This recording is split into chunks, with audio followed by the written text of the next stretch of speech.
kong ipakita sa inyo kung gaano kaganda dito.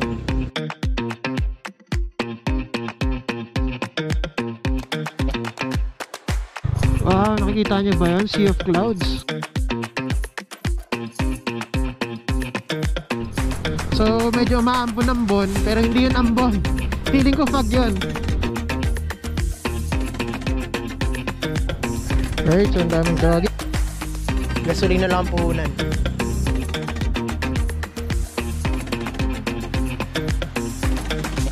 Good morning mga buddy. So andito nga tayo ngayon sa People's Park ng Bulacan, sa San Jose del Monte. Kakatapos lang natin magpalipad ng drone, pero i-upload ko to sa ibang episode or ibang video natin. Then ngayon ang gagawin natin, pupunta tayo ng Bitbit Bridge / Bitbit River / Ipo Dam. Ipapakita ko sa inyo kung gaano kaganda doon. So wala akong kasama ngayon. Yung mga tropa natin ay busy, kaya solo ride muna tayo. Pero samahan niya ako. Let's go. Alright, so time check 5:52 AM. Take off na tayo. So pupunta tayo ngayon ng Bitbit Bridge. So ngayon ituturo ko sa inyo kung paano pumunta ng Bitbit Bridge / Bitbit River and Ipo Dam. So maganda tong ride natin ngayon. Bali short ride lang to kasi 30 kilometers lang to galing sa bahay. Wala kasi tayong kasama ngayon, busy sila.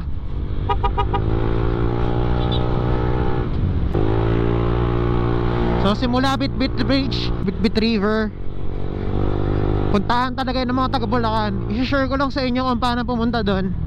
Lahat ng mga taga Bulacan alam kung paano pumunta doon at kung anong meron doon, dahil yun talaga yung takbuhan namin tuwing summer, na budget friendly lang. Takbuhan ko rin yun pagka gusto ko mag-relax, gusto ko mag-isip-isip, kasi napakaganda rin ng view.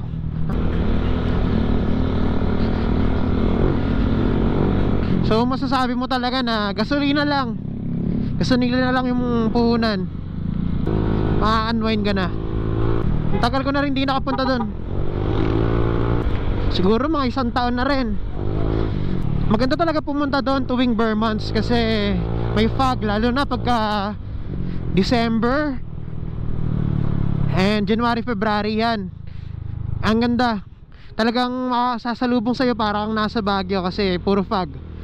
Doon nga rin pala ako nag-break in ng motor. Ang ganda siya ang puntahan, lalo na pag mag-breaking ka ng uphill and downhill yung daan. So talagang bubukay mga barbola nyo doon. So na-break in mo na yung motor mo, busog pa yung mga mata mo.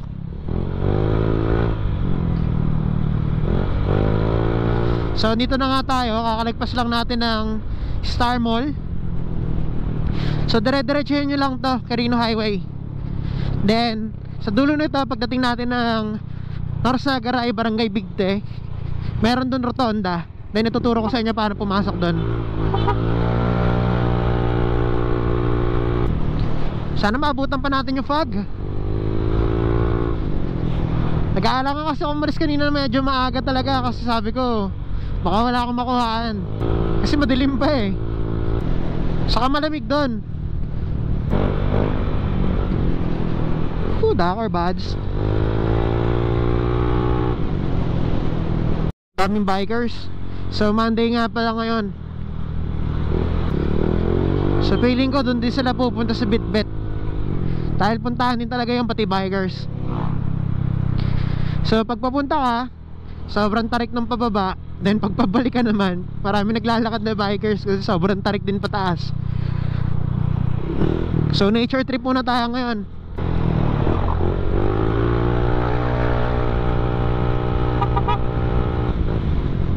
Alright, so dito na nga tayo sa Road 1. So ito yung Road 1. Kung nakikita nyo yung mga dumadaan na bus doon sa Centris, sa EDSA, sa Cubao, yung mga nakalagay Road 1, Road 2, dito yon sa Bulacan papunta sa San Jose del Monte.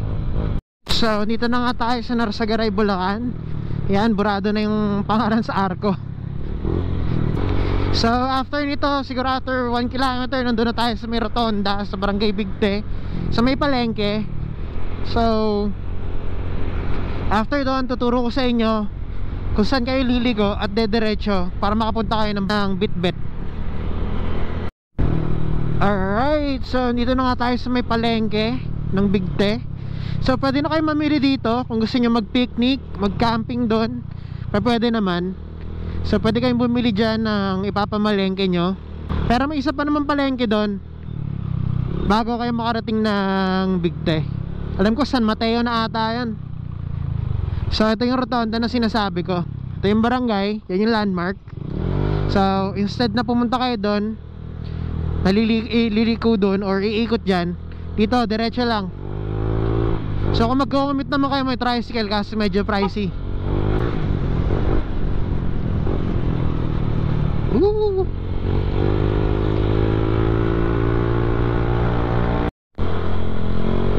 Alright, so packet pa lang tayo, pero tingnan nyo ang ganda. Bago lang yun, oh. Dami na palang nilang ginawang ganyan dito. Ganda ng view.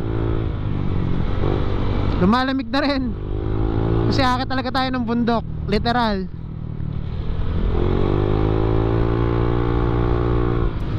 Kahapon sana ako pupunta, kaso naisip ko kahapon Sunday, napakaraming riders dito na umaakyat. So baka crowded dun sa may Bitbit. Kaya naisip ko Monday na lang para may pasok sila, di ba? So ganyan yung daan dito, puro paakyat. And maganda yung daan kasi naka-asphalto. So yun nga, na-miss ko talaga mag-motor at mag-vlog. Kasi alam nyo, 2 weeks din ako hindi nakapag-upload. Medyo na-busy tayo sa buhay natin. Yun, so huling vlog natin, pumunta pa nga tayo ng Zambales. So after nun, nagpahinga tayo. Medyo mahaba yung naging pahinga natin. Ano nga yung palengke, San Mateo. Ito yung sinasabi ko sa inyong lugar kung saan pwede kayong mamalengke bago kayo pumunta doon. Pwede rin naman doon sa may Bitbit, pero pwede rin dito. Pero kung nakasasakyan kasi kayo, medyo mahirap yung parking. So yun nga, intersection doon, kakaliwa lang kayo. So yan nga, kung makikita nyo, puro fog pa. So medyo umaambon-ambon, pero hindi yun ambon, feeling ko fog yun. So pababa na kasi yung hamog.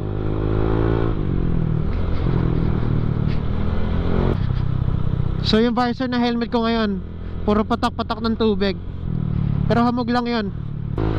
Shoutout nga para sa lahat na nagka-comment dyan. Inabasa ko lahat ng mga nagka-comment sa lahat ng mga uploads natin, lalo yung mga taga Visayas and Mindanao. Nangihingi ng sticker, imimit ko kayo soon.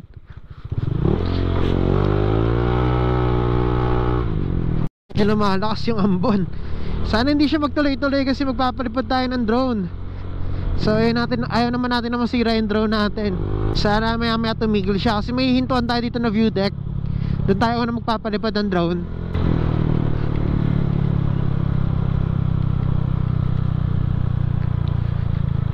Wow, nakikita nyo ba yun? Sea of clouds. Mga buddy, ngayon nga medyo huminto lang tayo dahil ayun, lumalakas yung ulan.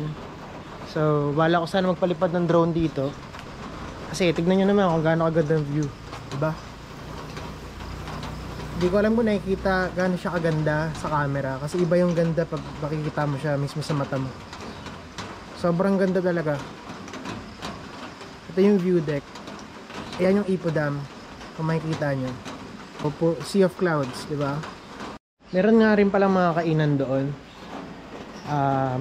Dito lang sa hilera na to, meron doon mga tapsi, mga silog meals. Tapos yung background, bundok ng Sierra Madre. So makikita nyo Ipo Dam, then Sea of Clouds. So pahinga lang tayo saglit dito dahil umuulan. Then mamaya pag huminto, tatry natin magpalipad ng drone para may pakita ko sa inyo dito kung ano ko ganda.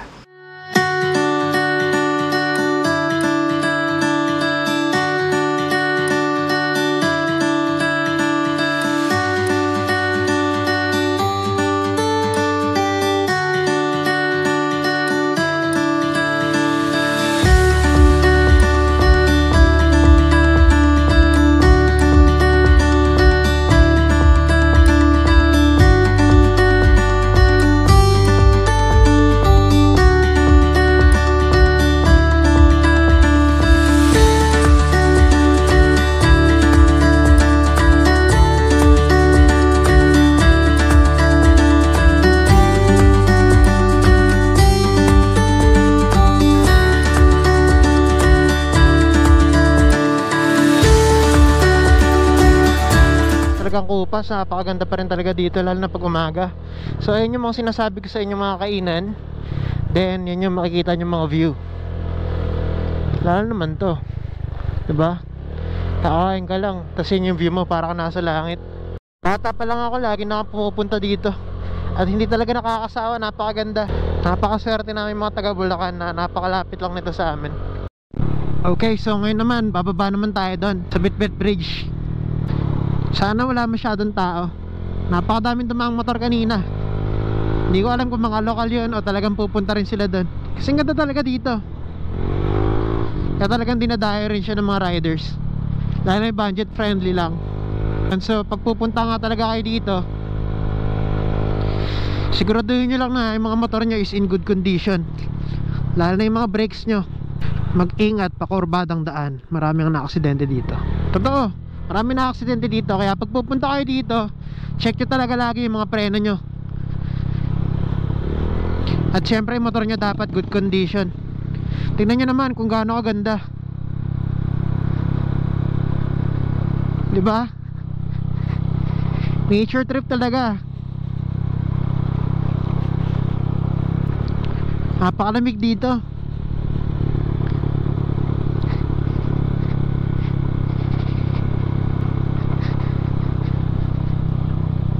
Ganda oh. Fresh na fresh yung hangin. Wala akong masabi. Nakailang balik na ako dito, siguro mga 10 beses na. Pero hanggang ngayon namamangha pa rin ako, sobrang ganda. Ang sarap sa mata talaga pag puro green yung nakikita mo.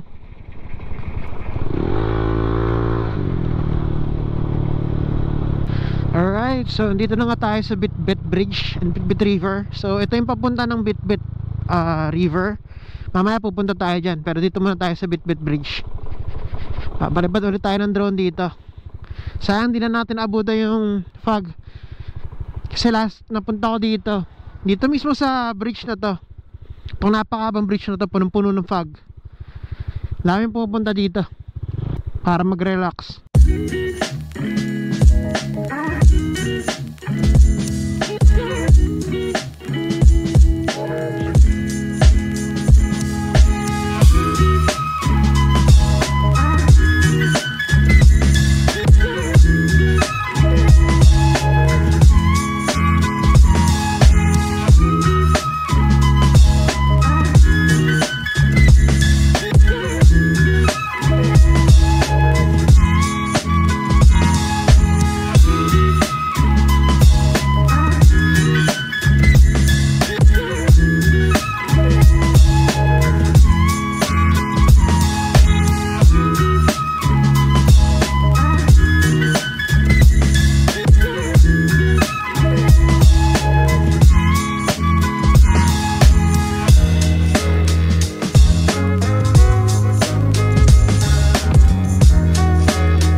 Natin yan dito si Sir Rayban. Hello, good morning. Nakakilala sa bibigyan natin siya sticker. Okay, salamat. Thank you. Ingat lahat. God bless. Shout out sa sa asawa ko kay Charm. Tsaka sa baby ko kay Shelo, sa Francesca. Yun lang. Alright. Diba nyo, napakaganda talaga dito. Kung gusto nyo mag-unwind, libre lang. Pang gasolina lang, yan lang puhunan nyo. Alright, so bago tayo bumaba dito sa baba, so hindi pwedeng hindi tayo magdidikit ng sticker. Napakaganda dito. Sakto, Monday solo natin, di ba? Alright, so ngayon pababa naman tayo ngayon sa Bitbit River. Tapos tayo sa Bitbit Bridge. So pag pupunta kayo dyan, after nyo sa Bitbit Bridge, dito lang kayo. Kakaanan lang kayo dito sa may nakalagay Bitbit River Bank. Welcome to Bitbit. Medyo rough road lang pero kaya naman. Kung tatanungin nyo kung kaya ng 4 wheels, syempre kayang kaya. Ilang beses na rin kami nakapunta dito naka 4 wheels. Pipili lang kayo ng dadaanan nyo pag nakamotor.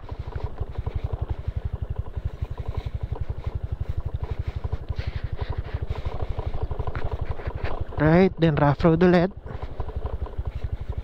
Siguro mahirap lang pumunta dito pag tag-ulan. Bukod sa tumataas yung tubig sa ilog, mahirap dito dumaan.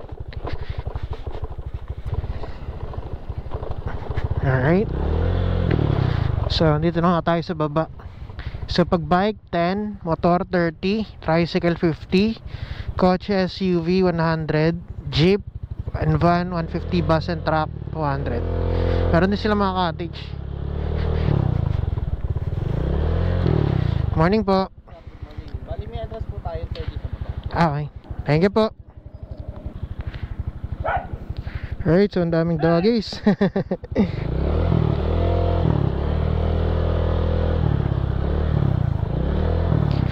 Yan ang sasalubong sa inyo dito mga doggies. Alright. Mababait naman sila oh. Hindi sila nangahabol.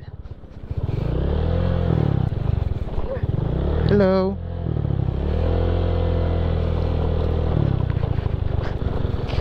So hanap lang tayo ng mapaparkingan. Gusto ko medyo dito tayo eh.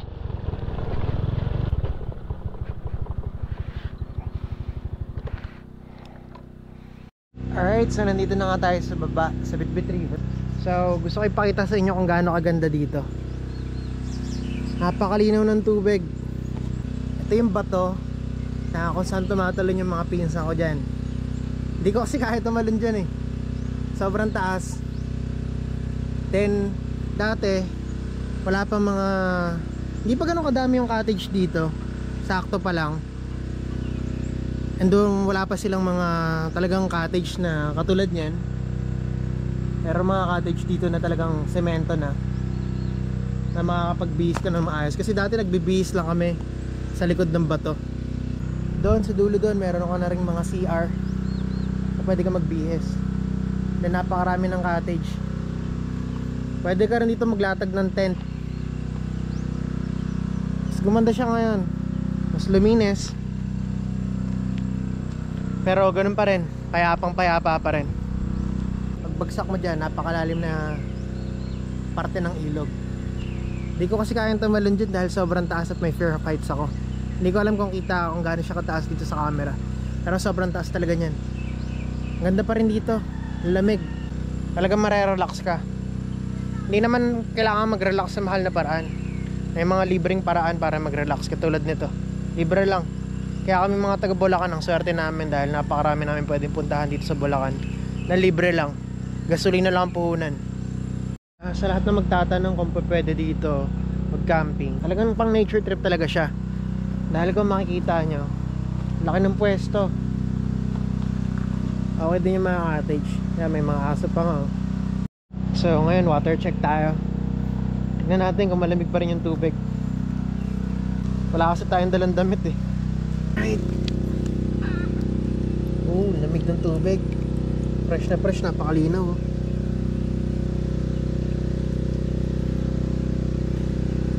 Yun, may isda pa nga eh. Ibig sabihin sobrang linis talaga.